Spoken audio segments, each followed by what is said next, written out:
Apa jadinya jika rumah yang kau beli dengan harapan membangun kehidupan baru, justru menjadi gerbang menuju teror yang tak terbayangkan? Bayangkan, sebuah rumah bergaya kolonial yang tenang, terletak di pinggir kanal kota kecil bernama Amityville, New York. Tampak biasa, sunyi, nyaman, tapi hanya dalam waktu kurang dari sebulan, rumah itu membuat satu keluarga melarikan diri dalam ketakutan, meninggalkan semua harta mereka di balik pintu. Apa yang mereka lihat, apa yang mereka rasakan, dan yang paling penting, apa yang sebenarnya menghuni rumah itu. Ini bukan kisah fiksi, ini adalah kisah nyata, sebuah kasus yang menjadi legenda dunia horor. Inilah kisah rumah berhantu di Amityville. Di sebuah kota kecil bernama Amityville, New York, berdiri sebuah rumah dengan fasad tenang dan klasik. Tapi di balik jendela bulat khas di lantai 3 rumah itu, tersimpan rahasia kelam yang telah mengguncang dunia selama puluhan tahun.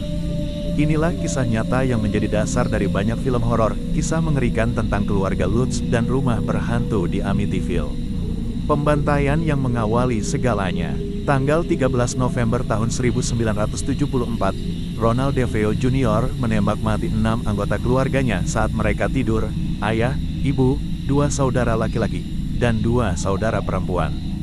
Tragedi ini terjadi di 112 Ocean Avenue, rumah yang telah dikenal sebagai rumah paling berhantu di Amerika. Yang membuat kasus ini lebih menyeramkan, semua korban ditemukan terbaring di tempat tidur mereka, menghadap ke bawah, tanpa tanda-tanda perlawanan. Tidak ada tetangga yang mendengar suara tembakan, seolah-olah sesuatu yang tak terlihat telah membungkam segalanya. DeFeo mengaku mendengar suara yang menyuruhnya membunuh keluarganya. Tapi siapa, atau apa, suara itu? Setahun setelah pembantaian, pasangan muda George dan Kathy Lutz membeli rumah itu dengan harga murah. Bersama 3 anak mereka, mereka pindah masuk pada bulan Desember tahun 1975. Mereka tahu sejarah kelam rumah itu, tapi menganggapnya hanya masa lalu. Namun sejak hari pertama, sesuatu terasa salah. George Lutz mulai bangun pukul 3.15 pagi setiap malam, waktu pembunuhan terjadi. Ia merasa dingin luar biasa meskipun pemanas menyala. Anjing mereka menggonggong ke arah sudut-sudut kosong rumah. Anak-anak mulai mengalami mimpi buruk, dan Kathy melihat bayangan hitam berjalan di lorong. Bahkan benda-benda bergerak sendiri, dan bau busuk muncul dari tempat-tempat yang tak terduga. George mulai berubah, ia jadi murung, pemarah, dan terobsesi dengan perapian. Seolah-olah ada kekuatan jahat yang menyerap energinya. Suatu malam, Kathy bermimpi tentang pembunuhan DeFeo secara detail, padahal ia tidak pernah mendengar rincian kasus itu. Anak perempuan mereka mengaku bermain dengan teman imajinasi, bernama Jody, yang digambarkan sebagai babi besar bermata merah menyala. Salib di dinding terbalik, lalat-lalat muncul di kamar anak-anak di tengah musim dingin. Suara langkah kaki, bisikan, dan tangisan terdengar di malam hari. Yang paling menyeramkan, setiap sudut rumah seakan hidup. Seakan ada sesuatu yang mengamati mereka. Setelah hanya 28 hari, keluarga Lutz meninggalkan rumah itu dalam kondisi panik. Mereka bahkan meninggalkan semua barang-barang mereka. Hingga kini, mereka tidak pernah kembali. Setelah itu, penyelidikan paranormal dilakukan oleh Ed dan Lorraine Warren, pasangan demonolog terkenal. Lorraine mengaku merasakan kehadiran jahat yang begitu kuat, ia bahkan takut masuk ke ruang bawah tanah. Kamera yang dipasang saat penyelidikan menangkap foto seorang anak kecil dengan mata putih menyala.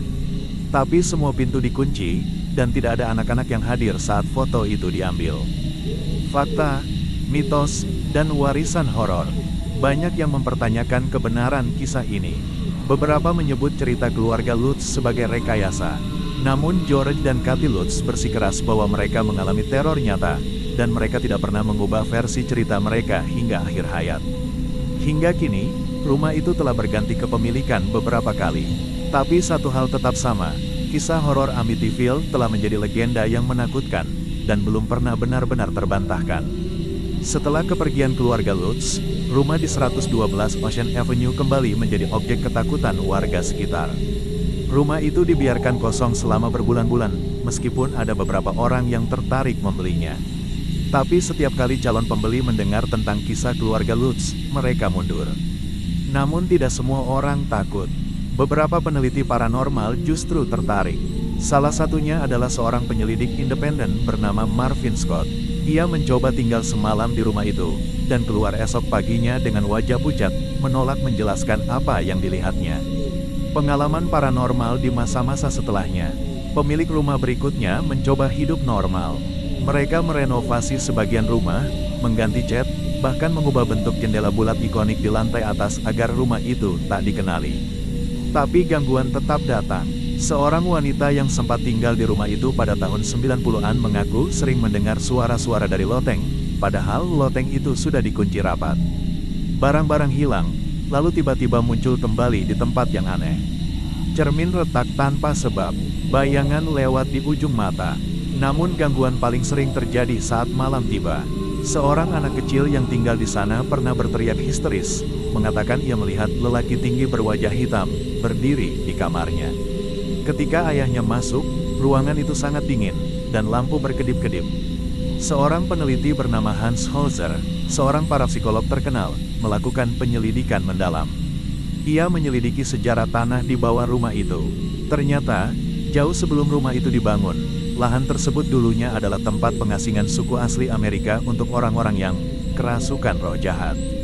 Beberapa bahkan percaya bahwa tanah itu dikutuk. Ada catatan lama tentang ritual pemakaman tanpa restu, pengorbanan hewan, dan penggunaan tanah itu untuk praktik gelap di era kolonial. Menurut Holzer, rumah itu bukan hanya berhantu, melainkan menjadi sarang energi negatif yang tertarik pada penderitaan, kematian, dan ketakutan. Dari semua bukti yang pernah diambil di rumah itu, satu foto paling terkenal, gambar seorang bocah kecil dengan mata putih menyala, tertangkap kamera infrared selama penyelidikan Ed dan Lorraine Warren. Tidak ada anak-anak di rumah saat itu. Semua pintu terkunci, tapi sosok itu berdiri di lorong, menatap lurus ke arah kamera. Beberapa orang mengatakan itu adalah roh salah satu anak DeVeo. Yang lain percaya itu entitas jahat yang menyamar. Yang membuat merinding, setiap orang yang pernah melihat foto itu secara langsung, mengaku merasa tidak nyaman selama berhari-hari. Beberapa mengalami mimpi buruk. Beberapa mengaku mendengar bisikan saat malam. Kini, rumah itu tidak lagi terlihat seperti dahulu. Pemiliknya sudah mengganti bentuk jendela, pagar, bahkan alamat rumah. Tapi mereka tetap merahasiakan apa yang benar-benar terjadi di dalam sana. Mereka jarang memberi izin pada media atau peneliti. Tapi desas-desus tetap menyebar. Beberapa pekerja renovasi mengaku alat mereka sering hilang. Salah satu tukang ledeng bahkan berhenti setelah mengaku dikejar bayangan hitam saat memperbaiki saluran air di ruang bawah tanah. Kisah rumah Amityville menjadi legenda. Tapi bukan hanya legenda horor, ini adalah peringatan bahwa tidak semua tempat bisa dijelaskan dengan logika. Beberapa tempat menyimpan sesuatu yang lebih tua, lebih gelap, dan lebih sabar daripada yang bisa dibayangkan manusia. Rumah itu masih berdiri hingga hari ini, tampak tenang dari luar, seperti rumah-rumah lain di sepanjang Ocean Avenue.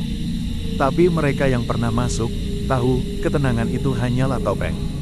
Kisah Amityville bukan hanya tentang kerasukan, bisikan gaib, atau penampakan. Ini adalah kisah tentang kegelapan yang nyata, tentang bagaimana tempat bisa menyerap energi dari tragedi, dan mengembalikannya dalam bentuk ketakutan.